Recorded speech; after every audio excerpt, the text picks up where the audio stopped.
अस्सलाम वालेकुम my YouTube family. उम्मीद करती हूँ कि आप सब खैरियत से होंगे। आपने मेरी जो प्रीवियस वीडियोस हैं related to the balancing of chemical equations को बहुत पसंद किया और उनको अंडरस्टैंड किया, और आप सबकी रिक्वेस्ट पर मैं मज़ीद जो एग्जांपल्स हैं उनको सोल्व करूँगी ताकि आप उसको अच्छे तरीके से अंडरस्टैंड करके उनकी प्रैक्टिस कर सकें। तो चलिए स्टार्ट करते हैं।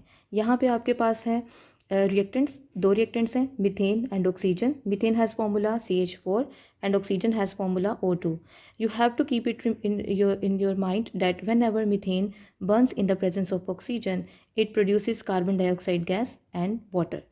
अब यहाँ पे मैंने इस इक्वेशन को प्रॉपर तरीके से मेंशन कर दिया है, लेकिन अगर आप देखें यहाँ पे तो आपको पता चलेगा कि ये इक्वेशन जो है कंप्लीट तो है बट ये बैलेंस्ड नहीं है। तो उसको बैलेंस करने के लिए यहाँ पे मैंने मेंशन किया है, एक तरफ हम यहाँ पे लिखेंगे लेफ्ट हैंड साइड और दूसरी तरफ लिखेंगे हम यहाँ पे right hand side. Left hand side और राइट हैंड साइड पे हम रिएक्टेंट्स और प्रोडक्ट्स के नंबर ऑफ एटम्स को काउंट करेंगे। सबसे पहले हम आइडेंटिफाई करेंगे कि कौन कौन से एलिमेंट्स मौजूद हैं। आप यहाँ पे देख सकते हैं, यहाँ पे आपके पास एलिमेंट है कार्बन, हाइड्रोजन और ऑक्सीजन। ये तीनों एलिमेंट्स को हमने प्रॉपर तरीके से यहाँ पे शो कर दिया है। अब इनके नंबर ऑफ एटम्स को काउंट करेंगे, जहाँ पे वो अनबैलेंस्ड होंगे हम उनको बैलेंस करने की कोशिश करेंगे। कार्बन के एटम्स जो है वो अगर लेफ्ट हैंड साइड पे देखें तो 1 है और राइट हैंड साइड पे भी क्या है 1। इसका मतलब जो है वो कार्बन हमारे पास क्या है, बैलेंस्ड है। हाइड्रोजन के देखें तो लेफ्ट हैंड साइड पे नंबर ऑफ एटम्स 4 हैं और राइट हैंड साइड पे 2 हैं। ऑक्सीजन के जो एटम्स हैं लेफ्ट हैंड साइड पे 2 हैं और ऑक्सीजन के यहाँ पे राइट हैंड साइड पे 3 एटम्स हैं। इसका मतलब हाइड्रोजन और ऑक्सीजन दोनों क्या है, अनबैलेंस्ड। सबसे पहले हम यहाँ पे हाइड्रोजन को बैलेंस करेंगे। लेफ्ट हैंड साइड पे नंबर ऑफ एटम्स 4 हैं और राइट साइड पे क्या है 2। तो राइट हैंड साइड पे जो है अमाउंट क्या है वो कम है, नंबर ऑफ एटम्स कम है, तो हम यहीं पे मल्टीप्लाई करेंगे। 4 है तो 4 को बैलेंस करने के लिए यहाँ पे हम 2 को 2 से मल्टीप्लाई करेंगे। 2 multiply by 2 is equal to 4। हमने हाइड्रोजन जहाँ पे है वहाँ पे उसको बैलेंस कर दिया, कितने कर दिए यहाँ पे 4। इसका मतलब है यहाँ पे मैंने 2 से मल्टीप्लाई किया तो यहाँ पे मैं कोएफिशिएंट लिख दूंगी 2। 2H2, 2 multiply by 2 is equal to 4 and this is also a fourth digit. तो इसका मतलब ये है कि दोनों क्या हो गए हैं, अब बैलेंस्ड हो गए हैं। अब यहाँ पे जब हमने इसको बैलेंस किया तो यहाँ पे आप देखिएगा कि जैसे ही हमने हाइड्रोजन को बैलेंस किया है तो ऑक्सीजन के नंबर ऑफ एटम्स भी इंक्रीज़ हो गए हैं।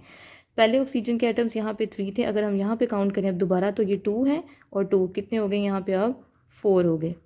तो 2 लेफ्ट हैंड साइड पे हैं और 4 कितने हैं, राइट हैंड साइड पे। तो जहाँ पे स्मॉल डिजिट है वहीं पे हम मल्टीप्लाई करेंगे, 2 मल्टीप्लाई बाई 2, यानी यहाँ पे जो कोएफिशिएंट है हम 2 लगाएंगे तो आपके पास यहाँ पे इक्वेशन क्या हो जाएगी, बैलेंस्ड हो जाएगी। अब हम बैलेंस्ड फॉर्म में इक्वेशन को लिखते हैं CH4 plus 2O2 converting into CO2 plus 2H2O।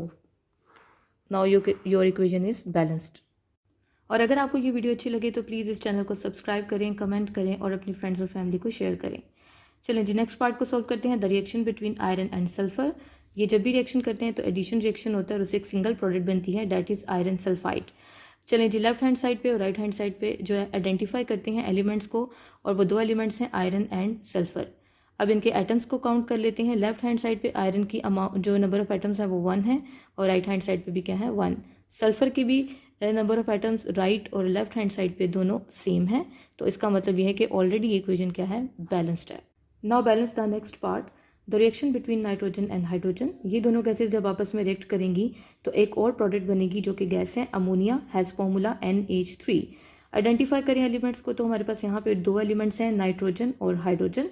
इनके नंबर ऑफ एटम्स को काउंट करें तो यहाँ पे हमें पता चलता है कि लेफ्ट हैंड साइड पे number of atoms of nitrogen जो है वो है 2 है और राइट साइड पे जो है प्रोडक्ट साइड पे क्या है 1। लेफ्ट हैंड साइड पे हाइड्रोजन के नंबर ऑफ एटम्स 2 हैं और राइट हैंड साइड पे नंबर ऑफ एटम्स कितने हैं, 3। इसका मतलब ये कि दोनों जो number of atoms of nitrogen और हाइड्रोजन जो दोनों क्या है, अनबैलेंस्ड है। तो सबसे पहले हम यहाँ पे नाइट्रोजन को बैलेंस करेंगे। यहाँ पे 2 है और यहाँ पे कितने हैं 1। तो हम 1 को मल्टीप्लाई करेंगे 2 से, that will becomes equal to the 2, यानी यहाँ पे हमने 2 कोएफिशिएंट लिख दिया जो कि मल्टीप्लाई होगा। अब यहाँ पे अगर हम देखें तो नाइट्रोजन जो है वो हमारी बैलेंस हो गई है, लेकिन जैसे ही हमने नाइट्रोजन को बैलेंस किया तो नंबर ऑफ हाइड्रोजन आइटम्स जो है वो इंक्रीज़ हो गए हैं। पहले यहाँ पे 3 थे तो हम यहाँ पे जब कोएफिशिएंट से मल्टीप्लाई किया है तो ये हाइड्रोजन के नंबर ऑफ एटम्स हो गए हैं 2 मल्टीप्लाई बाई 3 6, यानी कि अब हाइड्रोजन के एटम्स कितने हैं, 6 हैं और यहाँ पे कितने हैं नंबर ऑफ एटम्स 2। तो 2 और 6 को बैलेंस करने के लिए तो यहाँ पे जो स्मॉल डिजिट है 2 उसको 3 से मल्टीप्लाई करेंगे, that becomes equal to the 6। तो यहाँ पे मैं जो हाइड्रोजन है वहाँ पे मल्टीप्लाई कर दूंगी 3 से। तो अब आपकी इक्वेशन जो है वो बैलेंस्ड हो गई है, that is N2 plus 3H2 converting into 2NH3। I hope आपको ये वीडियो में जितने भी पार्ट्स मैंने सॉल्व किए हैं वो सारे क्लियर हो गए होंगे। और अगर जो बाकी जो रिमेनिंग पार्ट्स हैं उनकी वीडियो जो ऑलरेडी अपलोड की हुई है उसका जो लिंक है वो मैं डिस्क्रिप्शन बॉक्स में डाल दूँगी, आप वहाँ जाके देख सकते हैं। Thanks for watching the video. Take care and अल्लाह हाफिज़।